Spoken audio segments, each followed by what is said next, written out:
Hey everybody, Tyler Suiters with the Consumer Technology Association. We are the owners and the producers of CES, the most influential tech event on the planet.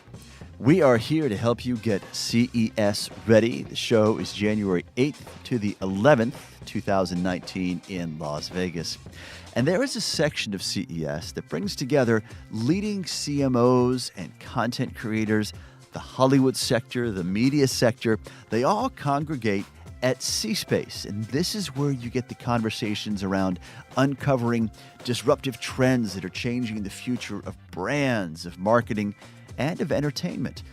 Big name companies from Google to Hulu, New Lion to Snap, TiVo, Univision. This is where it all comes together, as well as leading CMOs and chief brand officers from major companies, global brands like P&G and Unilever.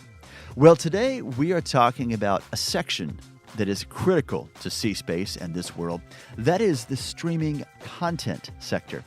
Today we are talking to a pioneer in the streaming music sector, that is Pandora, in part about its brand new Music Genome project. Very cool.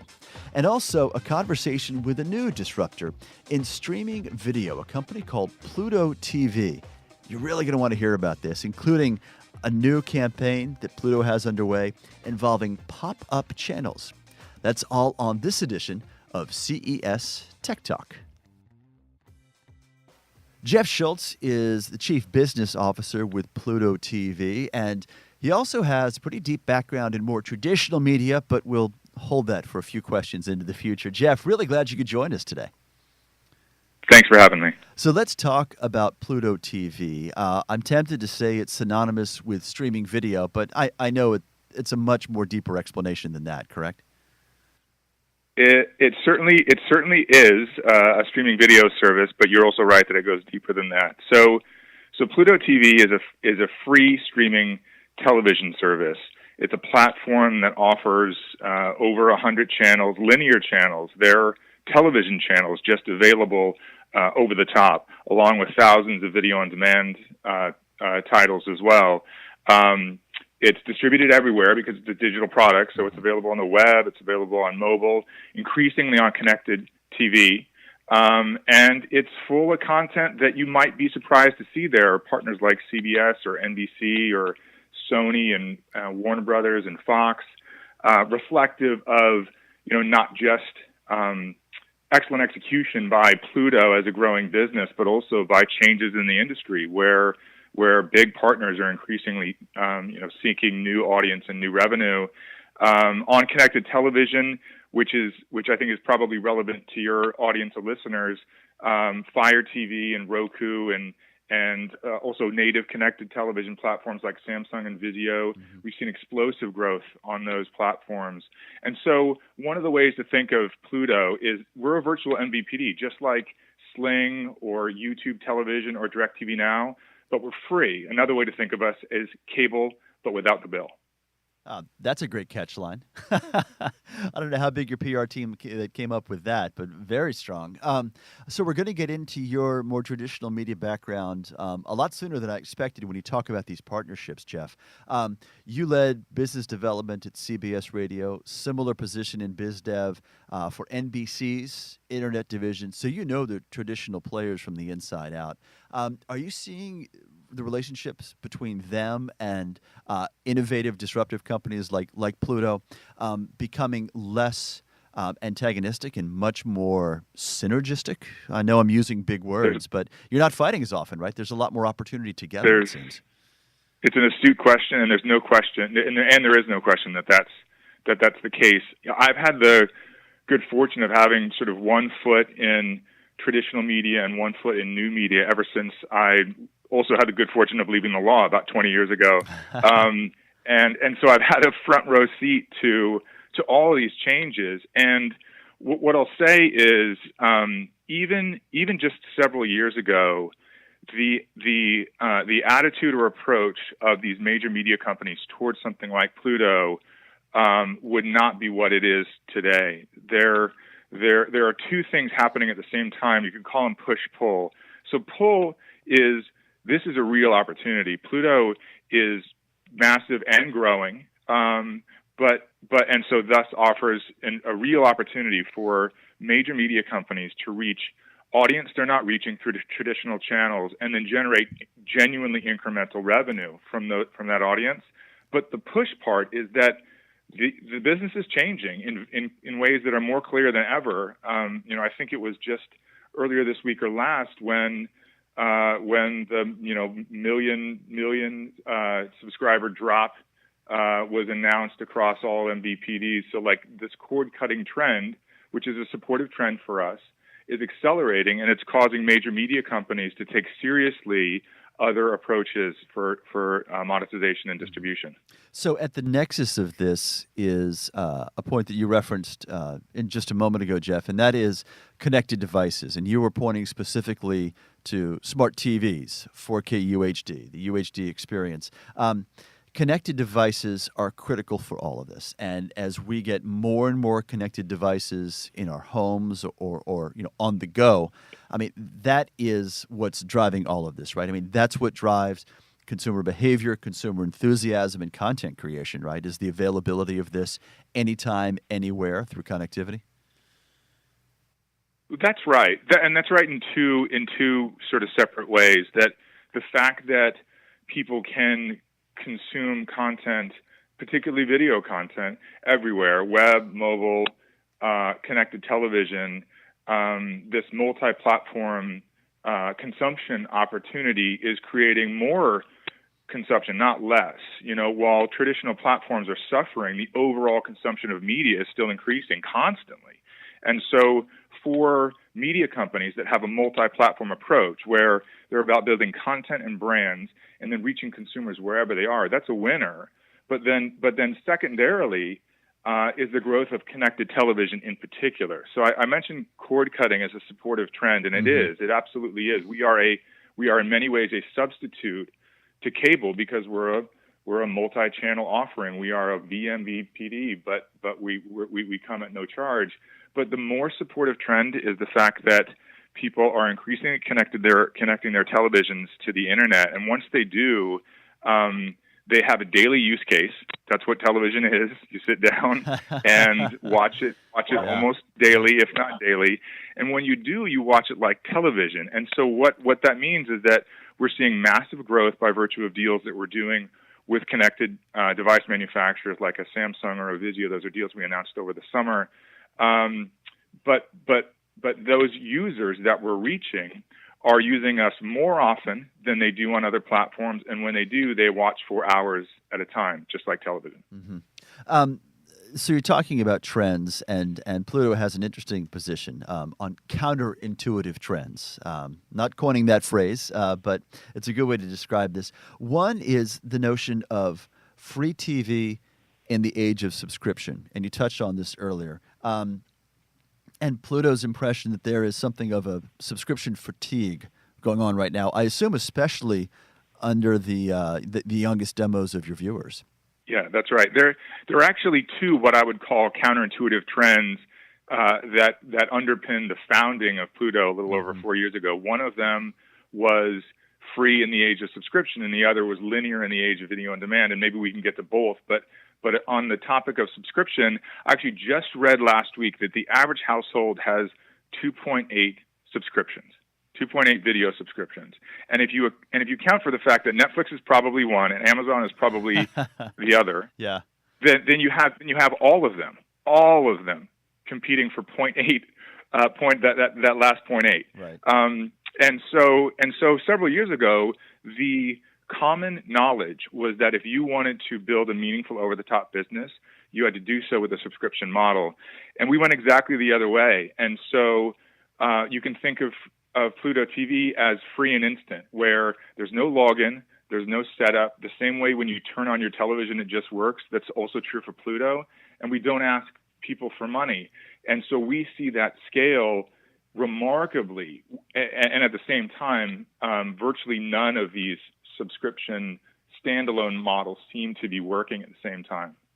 So let's dive a bit deeper into that, Jeff, and that is the issue of AVOD, right? Ad-supported, video on demand, and what it means to both Pluto TV, but also the evolving ecosystem, what you're learning both about your place in it and what consumers want right now and what works best. That's right. Yeah, there absolutely is a broader trend.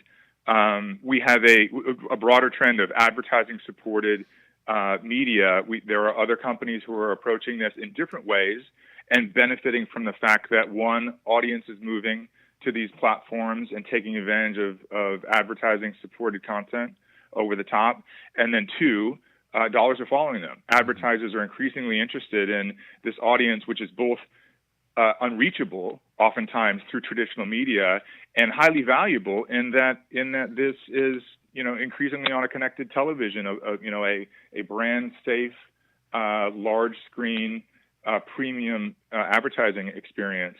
And then we take great pride in the fact that we have a unique angle to AVOD. AVOD as a broad classification for advertising supported over the top, where we have packaged up content into 100 plus channels. The vast majority of those channels, some of them pass through, some of them are channels that we carry, like a Sky News or a CBSN or a Stadium Sports.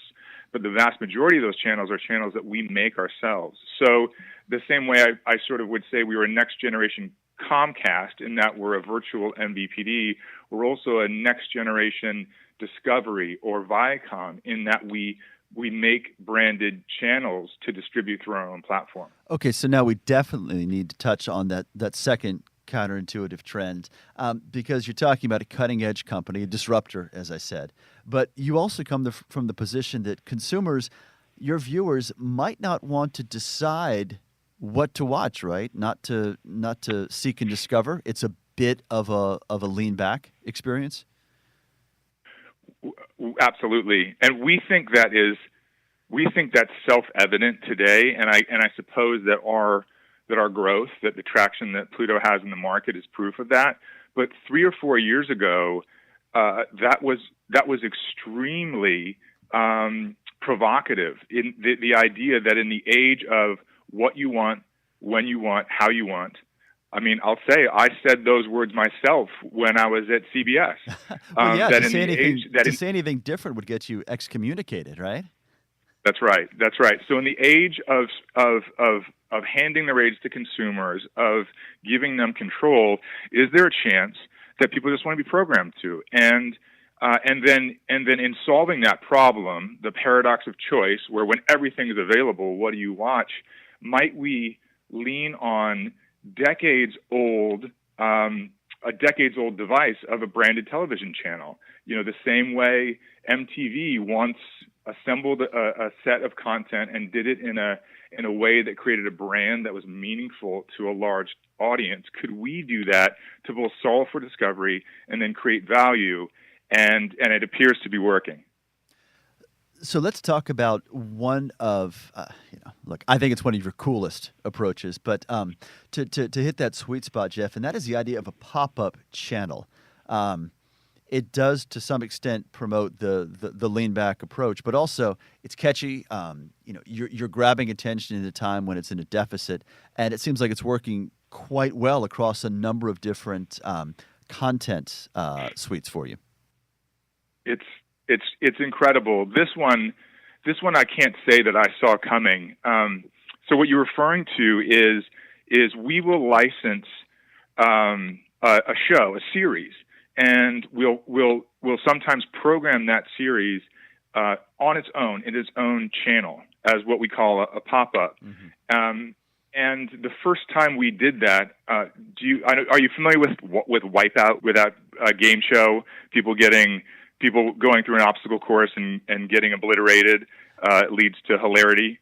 I started with the Japanese version, but absolutely, yeah. There you go, exactly, and then made its way to a U.S. version. So we licensed that was essentially sitting on the shelf with a content partner. We licensed that content and programmed it into a 24-hour channel, so you could tune in and see people getting blown up on Wipeout at any time of day, and it was a promotion and a bit of an experiment. It was so successful, we left it up for a year, and made a tiny fortune. And so based on that learning, we went back to the market and identified other pools of content and did the same thing. And so there's a new detectives channel right now, which is extremely successful. This is sort of real life CSI, 24 hours a day. Gordon Ramsay's Hell's Kitchen is also a 24-hour channel on the service right now, and it's 24 hours a day of, Gordon Ramsay yelling at, poor up and coming chefs. Yeah, can't get enough. People love right? it, and how is it that they can't get enough of it? And so what I'll say is it's a really interesting model, but it's a model that we were able to experiment and settle on because we own the platform and the channels, right? So we can both create the channel, and then because we own the platform, we know exactly what works and what doesn't work, and can build on successes like that. Well, before we break, Jeff, let's talk a moment about CES 2019 and C-Space. As I mentioned, it's the home to content creators for marketing and advertising. It's Hollywood, it's technology, it's this coalescence of all these communities that now have so much in common. Where is Pluto TV in this ecosystem, and what's your strategy going into CES 2019 there at C-Space? So CES, no surprise, CES is our Super Bowl. I've been for, I think, almost 20 years in a row. We have an alarming number of meetings every year with all of our key partners. And, I'm in a position where I'm meeting with content partners, with distribution partners, with advertisers, all at the same time. And there's really only one place in the world where we can have all of those meetings in the space of a week. So it makes for a busy, exhausting, but very productive week. And so that's our approach to it. And we set up at C-Space to give us a sort of central point to both showcase Pluto TV, what it is, to introduce ourselves to new partners, but also, as a place for us to meet with all those partners during the course of that busy week. Jeff Shultz is Chief Business Officer with Pluto TV. Head to C-Space at CES 2019 and find out what this company is doing. It's it's at the cutting edge, to say the least. Jeff, once again, great to talk to you today. Thanks for all the time and insight. Thank you, Tyler.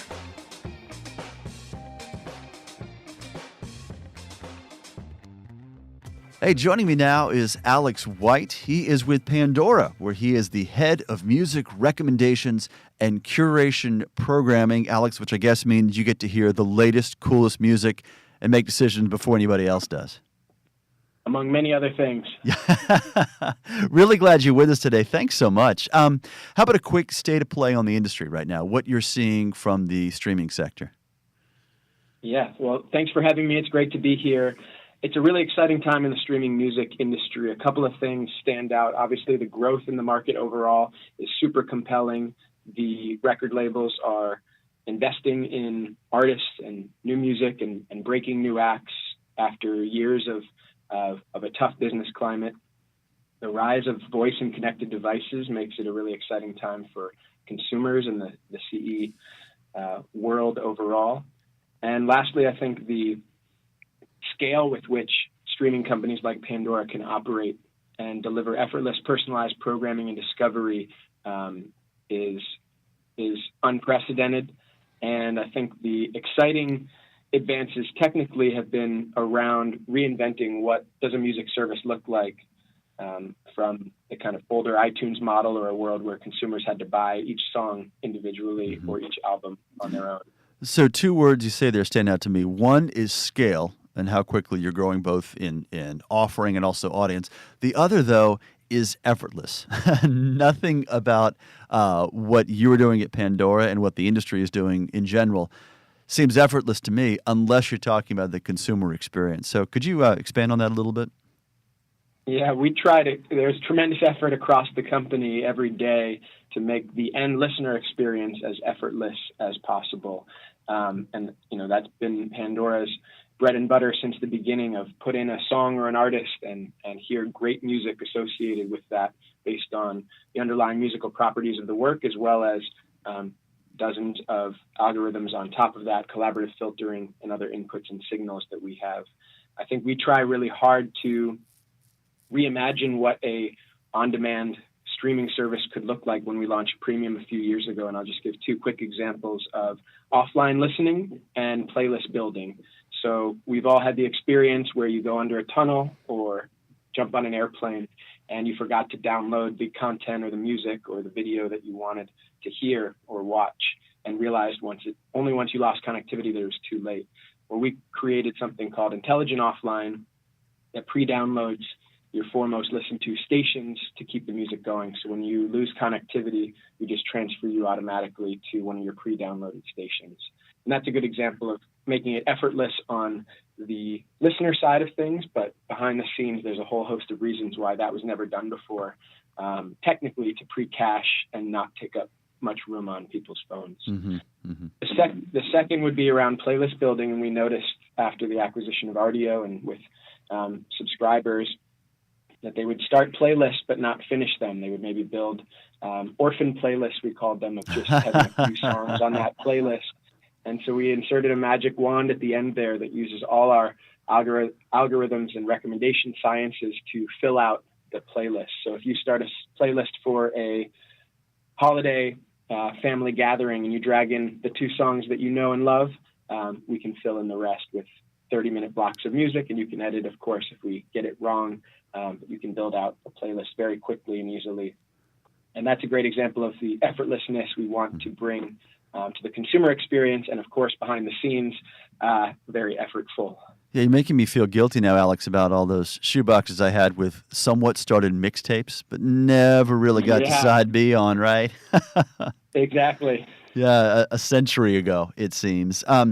Lean in and lean back is a paradigm we've heard with video, I think, primarily, but television, that kind of consumption. You all are very much pioneering in that sector, everything from the Music Genome Project to the thumbs up, thumbs down, right, which is now integral to streaming music. What's the latest for you all in that lean in, lean back approach to content discovery? Yeah, again, I think the effortless personalization is what we strive for with all of our programming. And the magic really comes from the combination of humans and machines, the algorithmic and the human curation. We say around the office, lean in for full control and lean back and let it roll. And I think the way that manifests itself for consumers is, you might want to hear a song on repeat or listen to an album specifically. And you can, of course, search and play all of that content and music on Pandora. But that's when autoplay kicks in. And we were the ones who introduced that concept to the streaming world where instead of having dead air at the end of a song that you searched and played for, or a album when it comes to an end, we transfer the listener immediately into our best-in-class autoplay technology, which basically uses that song or album or artist as a feed and creates one of our lean back stations. So I think the consumers in general are used to having, search and control and hearing things when they want to hear them and what they want to hear. But for the vast majority of listeners, actually building playlists and programming their own music 24 hours a day is exhausting. And I think that's where the intersection of search and play functionality with a lean back autoplay and letting people tune it when we get it wrong, but in general, defaulting to letting it decide what we think you might like best next. Mm-hmm. Shifting a little bit from music now, Alex, into obviously we're talking about a format that all of our listeners are digging right now, that is podcasts. What are you doing right now that's a little different than the field in terms of podcasting? What has you all so excited about this exponentially growing both content community and also audience? Yeah, the growth in podcasts has been incredibly exciting to watch, and we've been thinking about it for years. And what is Pandora uniquely positioned to do that others in the marketplace are not? And in the same way, we didn't want to just try to outcompete competitors on their strengths around the launch of Premium. With podcasts, we think there's a huge problem to solve for consumers around discovery.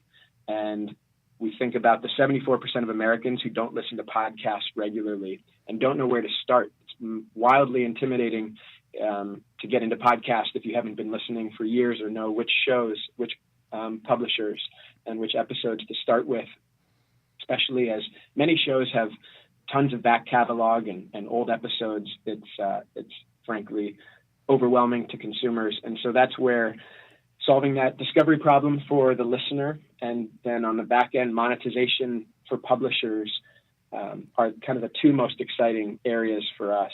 And Pandora, many people don't realize, sells 2/3 of all digital audio ads in the U.S. We have almost 1,000 folks in the field selling digital audio ads, one of the best in the business and the biggest digital audio ad market in the world. And so being able to help consumers find great shows they never would have heard of otherwise, and monetize those shows for the publishers feels like the 1-2 punch of excitement for us here. Mm-hmm.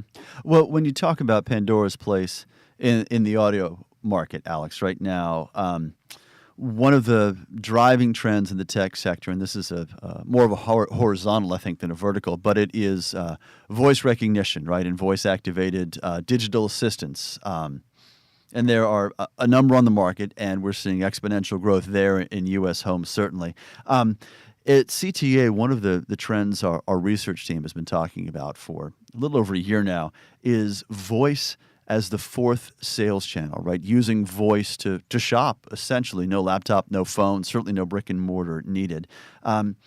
Where do you see voice going? And we start this conversation, on the heels of one about digital ads, but this is also about the consumer experience, right? Getting a little more effortless, if that's a proper way to put it. What is voice's role moving forward for Pandora? Yeah, we're seeing, in terms of our first-party data, millions of people using these connected devices and voice smart speakers every month, 35% year-over-year growth in this category for us. And voice is a key part of the future for Pandora. When we think about effortless, personalized programming, we think about there's almost nothing as effortless as just saying your intention of what you want to hear.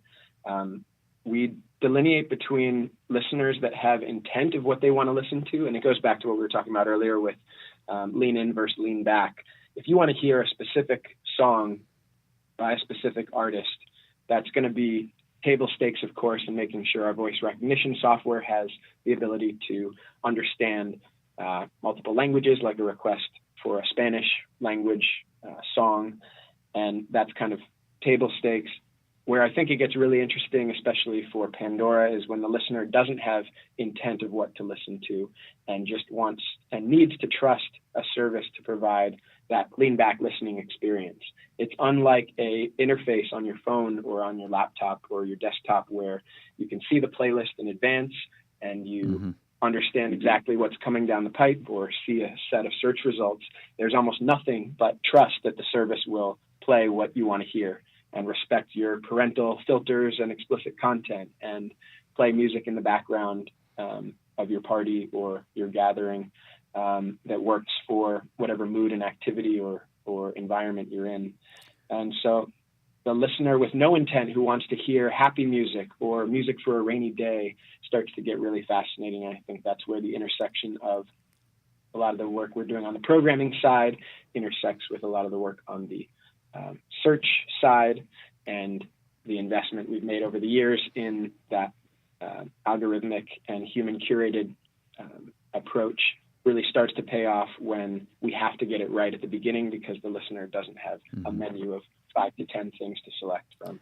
Yeah, so here we are more than a decade in now, Alex, and it sounds like the magic of discovery is still very much I'll call it a thing, right, with a capital T, but for listeners, for your consumers, your customers, discovery still rocks and is exciting. Always. That's one of the things we know, don't expect to ever change. Although as you get into it with my team, when people think about new music and new artists, there's a lot of different flavors of that. Do they mean the new music that's come out every Friday and the thousands of new tracks and albums that are released? Do they mean new in the last 6 months? Do they mean new to them, even though the artist or the music has been around for years? and discerning that's a very personalized experience of the level of discovery and the type of new that you mean as a listener. And that's what we have to kind of gauge, and lots of mechanisms in place to make sure we're serving the listener what they want to hear. Mm-hmm. What about engagement and what you're seeing on the devices we're using to listen? We talked a little bit about voice platforms, but is device use shifting a little bit? Are you seeing a broader panoply of the consumer tech we're using for music streaming? Yeah, I mean, over 90% of total listening hours on Pandora are via mobile and other connected devices. So that was absolutely not the case in a world where desktop and platform and web platform was so prevalent. Right. There's a massive increase in the voice-activated devices, which we talked about, but also native auto integrations. We have dozens of integrations with, primary original OEMs and aftermarket manufacturers. And as we know from consumer behavior and research, the vast majority of consumers in America commute to work every day in their cars. And we think that's obviously a key area for us to play in and to make sure we are, again, as effortless as possible, or just pushing a button or even easier in the car. Mm-hmm, mm-hmm. What are your plans for CES 2019? I don't want to get too much into your strategic mission here, but stepping back, Alex, I think some people would be surprised that someone like Pandora that isn't necessarily a manufacturer has such significance and attaches so much relevance to CES, which is a global tech show. Yeah, we're very excited about CES, as we are every year, and the partner meetings that we have lined up and are coming together across the board are great. We've usually done concerts and taken meetings with our top existing partners, as well as new ones that we're excited about. I think the shift with voice and the importance of automobiles and other partners like telcos that we've successfully bundled and partnered with to drive subscriptions is probably the most exciting areas for us, but our plans are still coming together. Mm-hmm. No, so you mentioned a couple of significant vertical areas that are always popular at CES: smart home, vehicle technology, anything around connectivity or 5G. Is there one specific area, Alex, you're really excited to see, as if you'll have any free time there, but the one you really want to explore? I think the connected homes personally are a fascinating area for me, as we've talked about with the smart speakers. These are clearly in millions and millions of more homes, and expect to see major growth around the holiday season this year, as we have in the last year. And I spoke at VoiceCon earlier this year, which is Gary Vaynerchuk's voice summit, and just the fascinating vision of a world driven entirely by voice after being so visual with phones in our pockets for many years. And, when a consumer wants to order something, the importance of having a brand that people trust and say, hey, I want to hear this on Pandora because I trust that the autoplay it'll kick me into after is best in class, or I want to hear this podcast on Pandora because I know that the next episode that they play from another show for me will be hyper personalized to what I want to hear.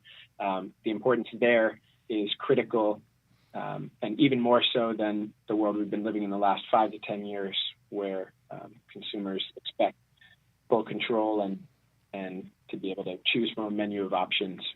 Mm-hmm. Just got that much more harder, more difficult. Final question, of course, the most personal, as always, for you, Alex. I'd imagine you get it at every turn, but what is your number one station or playlist right now? And I'll step up. I've really been digging Mitski Radio. And yes, I use it in the gym, but it's versatile. All right. What about you? What's your favorite right now? And can I ask if you're a thumber or you just let it roll? Depends on the mood, right? It depends on what my thumbs are otherwise doing. Great. I was listening this weekend to our Yacht Rock station which is one of my personal favorites. I also have a newborn at home, so listening to the happiest tunes on earth, which is kind of pulling in Disney songs and all sorts of feel-good children's music. Love it. A window into the mind at Pandora. Alex White, head of music recommendations and curation programming. Clearly a big fan of yacht rock as well. Alex, great to have you with us, and looking forward to connecting at CES come January. Thanks for having me. We'll see you at the show. And coming up on the next episode of CES Tech Talk, the changing face of entrepreneurship and a conversation about democratizing access to knowledge and opportunities for business owners. In creating Alice, it really was, how could we create and scale the idea of the advisor, friend, and mentor for a business owner that really helps every entrepreneur, regardless of who they are or where they come from, navigate this experience of entrepreneurship. All right, we are doing our best to get you CES ready. Do yourself a favor. Subscribe to this CES Tech Talk podcast. That way you won't miss any of our episodes leading up to CES 2019. Speaking of, it is January 8th through the 11th in Las Vegas. The information you need is at ces.tech. As always, none of this is possible without our stars, our engineer, John Lindsay, and our producer, Tina Anthony. You are both the best in the business, as far as I'm concerned. And thank you for joining us. I'm Tyler Suiters. Let's talk tech again soon.